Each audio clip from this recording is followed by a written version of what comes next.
আসসালামু আলাইকুম, কেমন আছেন সবাই? আশা করছি সবাই অনেক ভালো আছেন। তো আপনাদের দোয়ায় আমিও ভালো আছি। গাইজ, আজকে অনেক দিন পর আমি আমাদের গ্রামের বাড়ির উদ্দেশ্যে রওনা হয়ে গেলাম। তো দেখতেছেন এই মুহূর্তে আমি রয়েছি লঞ্চে এবং আমি আমাদের গ্রামের বাড়ি যাব এবং গ্রামের অসাধারণ ভিউগুলো আপনাদেরকে দেখানোর চেষ্টা করব।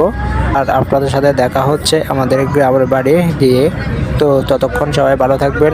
আল্লাহ হাফেজ।